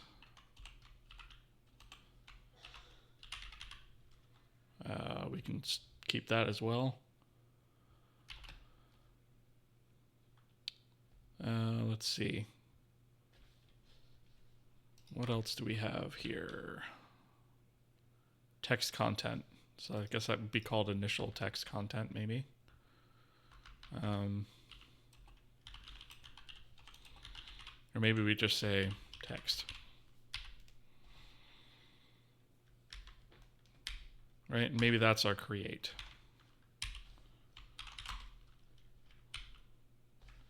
Right, so here,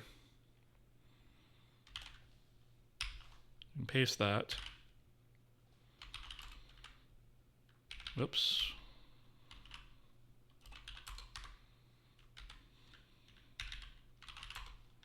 There we go. Okay. So over here, we essentially have all this stuff that happens that we need to do. So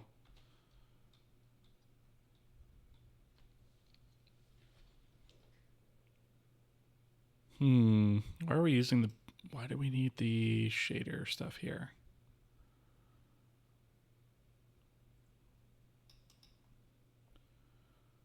Why do we need the UI shader?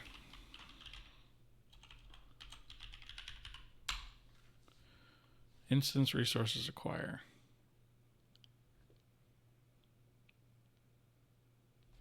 So that's kind of interesting.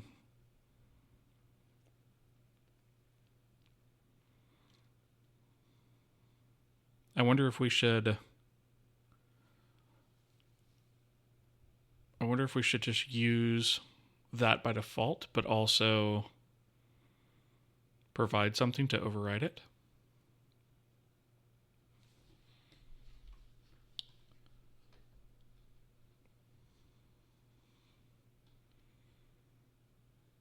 All right, well, let's, before we go any further, let's copy this stuff over as is, right? Because we're basically going to have to just refactor this. So I think it makes sense to just kind of move the code over.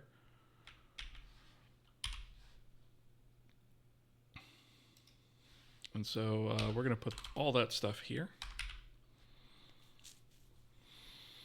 And we're going to replace out text with out control. Actually, that's probably wrong. We probably need to replace that with the typed data. Let's see. So that's going to be out text. And we're going to replace that with typed data. And that's going to solve a lot of our problems. This is going to be out control ID, which actually, doesn't this do that for us? Yes, it does. So we actually don't even have to do that. So we can get rid of that. Let's see, what else can we get rid of? We don't need the name. Text we need. Text content, that is just text. Transform. That is already handed to us by our base object. Instance ID, render a frame number. I think this is just frame number, actually. Yep. Let's see. So, to do, should there be an override option for the shader? I guess for now we'll use the built-in UI.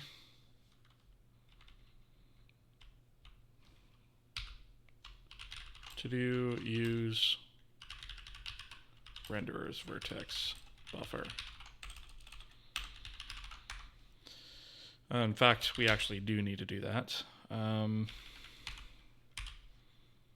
because we shouldn't be using that here. Shouldn't be doing this here. Index. So actually I'm going to remove the question mark because it's not a question. It's something we definitely have to do. Okay,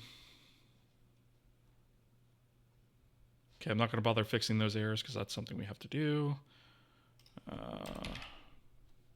We do need to include the font system, so we've got that. Generate geometry is not something that we've ported over yet.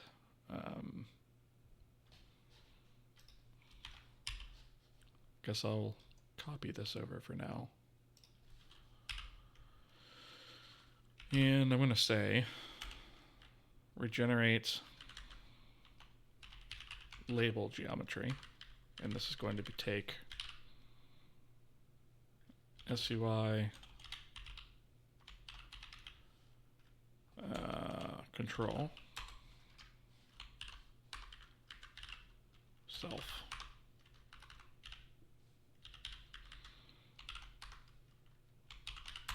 Right. Let's see. So we don't want type data, we want out control here for that. Verify atlas. This is going to be text.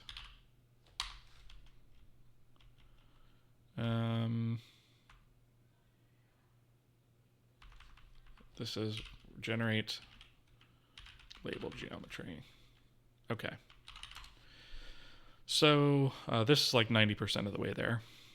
So I think what I'm going to do is kind of scaffold out what we need to do, and then we'll cover it from there. Destroy, we actually do have some destroy stuff, so that's cool. The name is going to be taken care of.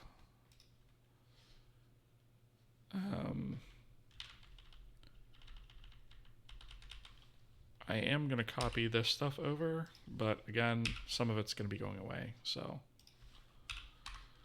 this is going to be type to data text. Type data text. Type data. Type data. This is going to be the same thing. Same thing. Okay. So that's that. Oh, I put that in load, didn't I? This should all be an unload. Oh, that would have been nasty.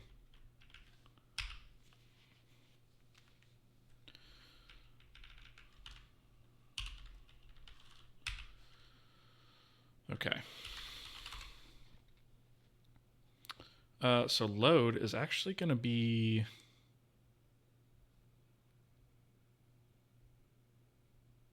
It's going to be kind of a combination of this regenerate label geometry and then also some of this stuff up here.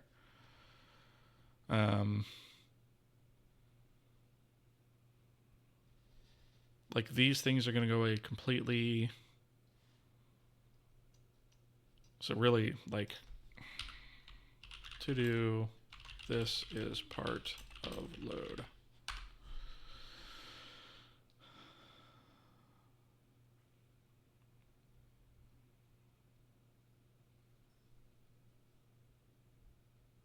I guess that makes sense. Some of this stuff might be in destroy too. Haven't really decided. So update, I don't think is actually going to do much of anything. I don't really see a reason that it would need to, so I think we're fine there. Label position set, let's actually fill this in because that's quick. This is going to be self transform. I think that's X form actually. Right. So that's that. Set text. can be this. So if self, let's see.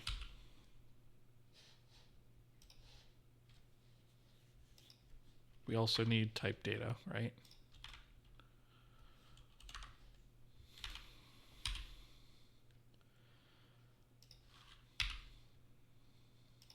So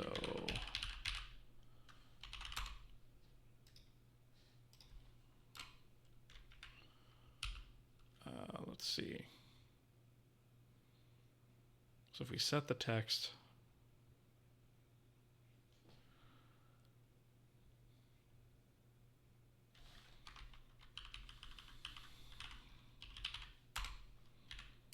type data,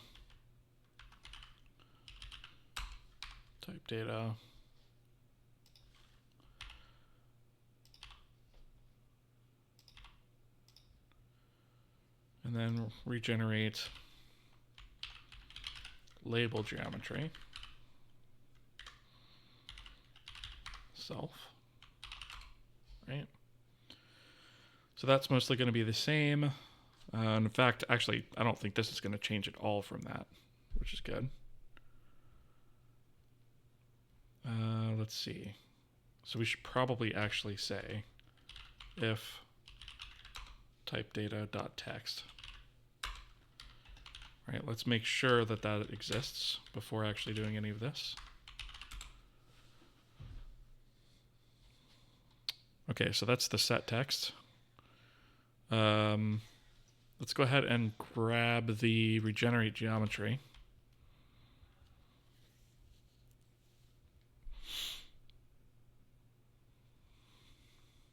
Which is where most of the logic is. And this is going to be regenerate label geometry. SUI control. Self. And then we need type data.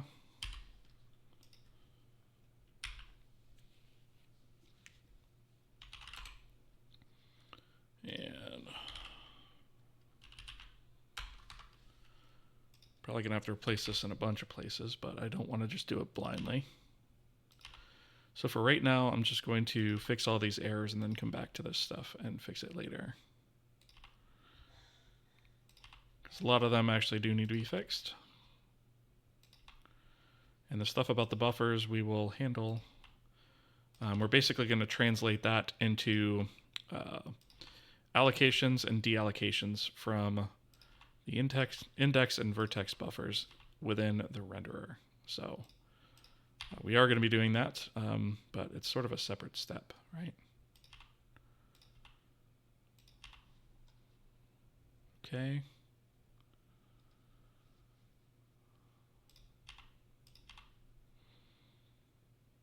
All right. This is going to be SUI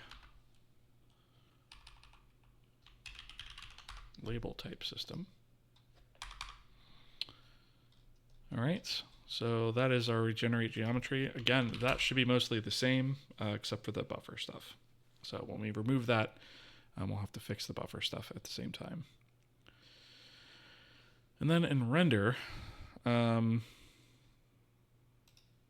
is essentially what we're doing right now, which is just a render buffer draw, right? Which is not great. So I'm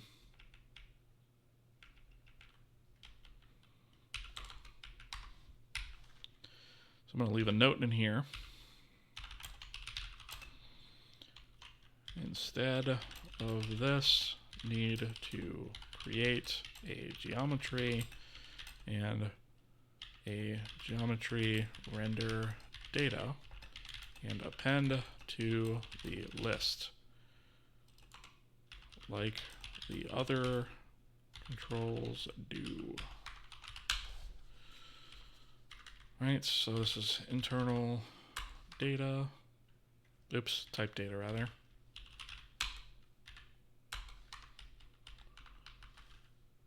type data, type data.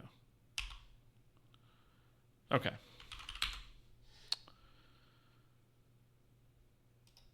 Cool. So,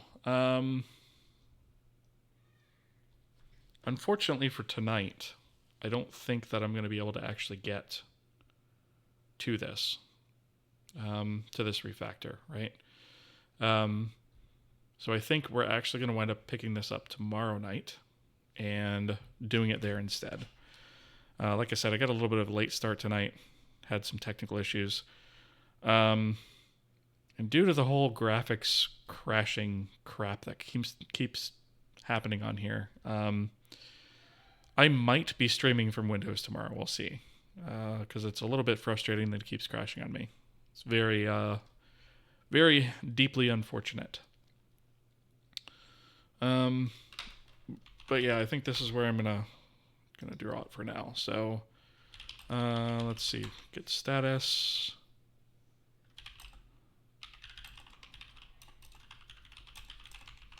Work in progress. Labels. All right. And I'm going to push this up to the feature branch. It's not going to build right now. So there's that. But, you know, it's a feature branch for a reason, I guess, right? So, okay. So with all that said, that's where I'm going to draw the line for tonight. I am going to, let me see who's online that I can raid.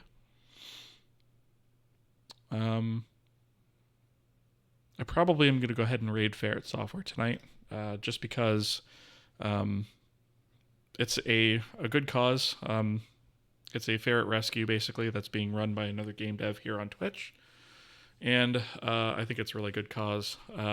He's given the ferrets a good home and all that.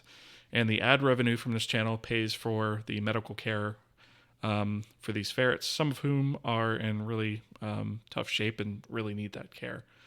So it's a really good cause, and I'm happy to support it in any way that I can. So before I go, I just wanted to say thanks to all of you who are here tonight, and those of you who were here but sort of dropped off after the stream quit earlier. I appreciate you guys. I'm going to spam my socials here so you guys can follow me in all those places. And if you haven't already, feel free to follow me here on Twitch and check out my YouTube channel as well. That's where all of the past of the series is. So the tutorials, all of the explanations, all of the previous work that we've done is all over there on the YouTube channel. And of course, we stream here on Twitch 2 nights a week right now. And yeah, so we'll be back tomorrow night. And thank you guys so much for being here. Appreciate you guys. And we will see you guys tomorrow.